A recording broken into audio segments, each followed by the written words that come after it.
Господи, Исусе Христе, Сине Божи, помилуй ме грешного. И Светиот Дух. Амин. Возлюбени во Христа Бога, браќи и сестри, денес е велики четврток. Денот во кој што е востановена Светата Евхаристија, нашиот вистински живот. Христос, кој што ни се дава како храна небесна, како леб небесен и како питие небесно за живот вечер. И сето тоа без што на човекот му нема обстанок, но и на светот во кој што човекот живее, не ке се случеше без повеста врзана за животот Христов меѓу нас и во овој свет на денешен ден. Христос ги повика своите свети ученици на Пасха Господња, откако тие го праша: Господи, каде да ја спремиме светата Пасха? И Христос им кажа дека за тоа е веќе во договор со конкретен човек во градот, кај кој што треба да отидат и во чиј дом треба да влезат. А тој ќе направи се за нив, откако ќе му кажа дека се испратени од него, од Христа. И така би светите ученици отидаа во домот на непознатиот човек, а тој ги одведе во една ода добро украсена, со маса и со столици во број од бројот на Христос со светите ученици. И се случи Светата Пасха Господња според некои работи подруга од онаа што во истиот тој ден, во денот на бесквасниците, старозаветните евреи ја подготвуваа. Внимавајте, че Паската што Христос ја прави на денешен ден излегува надвор од рамките на деновите на бесквасници. Оние кои што го забораваат тоа, а тоа се нашите браќа, западни браќа, римокатолиците и протестантите, и денеска спремаат Пасха според старозаветните правила. А според тие правила на трпезата се поставува вино и леб, така што лебот е бесквасен. Христос Бог на Паската што денеска ја подготви, употреби квасен леб. И тоа е, ќе кажете, може би малечка, беззначајна разлика. Но разликата е сепак огромна. За неа се водеа тешки теолошки спорови во очи схизмата помеѓу Рим и Цариград. Покрај многуте теолошки проблеми за кои што се спорело помеѓу Исток и Запад во духовна смисла на тие географски топоними, Еден, велам, од тие базични елементи на спорот бил спорот околу употребата на бесквасни или квасни лебови за време на Светата Пасха Господња, што Христос ја подготви во Ерусалим. Нашиот Охридски архиепископ од 11 век, Леон или Лав првиот, градителот на катедралниот храм Света Софија, бил прв и најдобар другар на патриархот Јован Керулари, кој што го водеше пак спорот со римскиот папа по многуте прашања. Од патриархот Јован, светиот архиепископ Леон I Охридски беше задолжен да го води спорот за бесквасните и квасните лебови.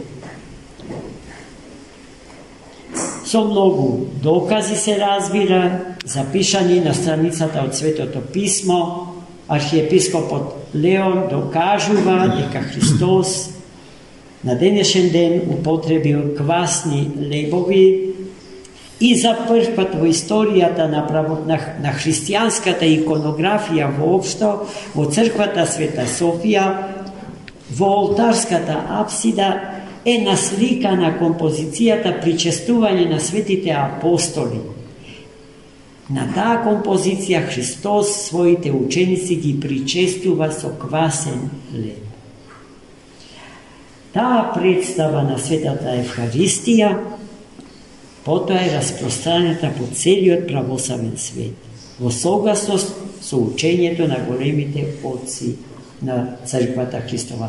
Гледајте каде живееме, под кој дел од небото Господ благословил да живееме. Какви луѓе тука живееме и каков придонес даваме во развојот на богословската мисла, на универзален, но и на локален план. Денеска, значи, Христос ги причести своите апостоли со телото свое. Зошто квасни? Затоа што самиот квасец во тестото е причина за нараснување на тестото.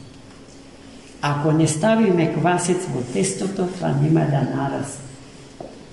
Вие, нашите православни жени и мајки, тоа подобро од сите нас го знаат.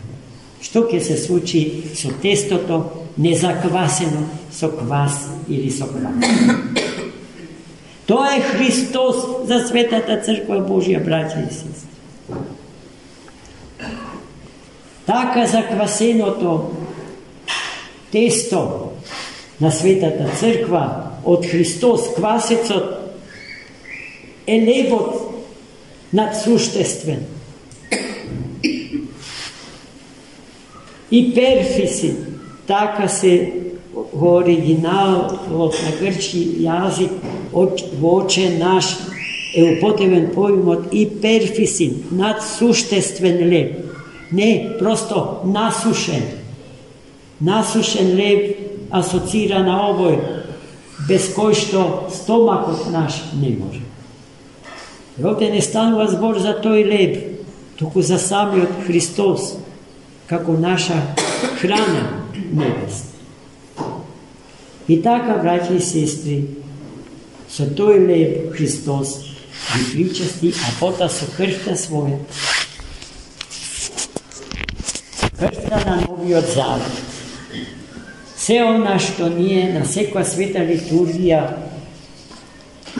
го земаме како централен момент на сите наши литургиски славења, на сите наши молитвени приноси, воздари кон Бога за дарот на животот и постоењето со кој што тој изворот на животот не дари. И потоа Христос, човекот, во Богочовекот Христос, се причести себе, самиот со себе, самиот е тајна на сите тајни.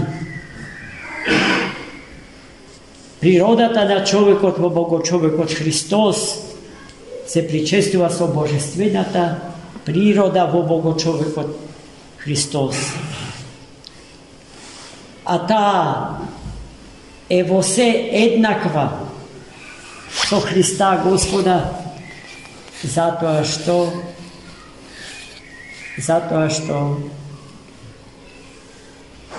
не знае за греф и не знае за смрт.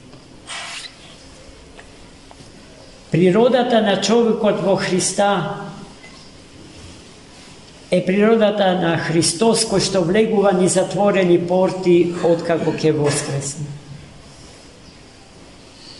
Природата на човекот во Богочовекот Христос е природата на оној човек кој што без да ја распечати гробната плоча ќе воскресне, поминувајќи низ неа без да ја распечати. Природата на човекот во Богочовекот Христос е истата онаа природа што Богородица Мајка ќе ја носи во себе си, дарувајќи му ја на троичниот Бог, без да ја распечати природата на жената, без да ја изгуби девственоста, без да ја изгуби чедноста, останувајќи за секогаш пречиста мајка, се мајка. Тоа, гледајте, браќи и сестри, сето тоа се случува денеска во Ерусалим на Велики четврток. На првата света Евхаристија. Запотоа Христос да побара од своите ученици. Тоа што денеска се случи, да се повторува во негов спомен. Поради што секоја света литургија е анамнеза на Христа Господа. Наше постојано сеќавање на Него. Спас од заборавот кој убива. Да се живее во постојано сеќавање, значи да се живее во постојано знаење на Христа Господа. Со напор, без резерва, целосно даден, да се согради жива и нераскинлива заедница со Него. А оној што гради заедница со Христос, единствено и може да биде во постојана, трајна или стална комуникација со Него. Во истиот овој ден, Христос не само што ни се даде себе си, туку ни даде до знаење. Нека нема молитва што ќе ја принесеме, а да не ја услиши. Нема барање што ќе го побараме од Него, а да не го услиши. Се разбира доколку е наша вистинска потреба и доколку не ги надминува рамките на нормалното и природно. Исусовата молитва спрема тоа си наоѓа свое суштинско значење и исходиште во зборовите Христови што денес им ги упати на светите апостоли. Што и ќе побарате од мене, ќе ви се даде. И тоа мора да биде од срце кажано, браќи и сестри, и со учество на целиот наш живот. И најпосле Христос, по не знам кој пат, ни покажа какви односи треба да градиме меѓу себе. Велите дека сум учител и Господ. Точно е, и вели Христос. Јас сум тоа, ама јас таквиот денеска ви ги измив нозе. Ако јас тоа можев да го направам со вас, тогаш вие исто треба да го правите меѓу вас. Дали го правиме тоа меѓу нас, браќа и сестри?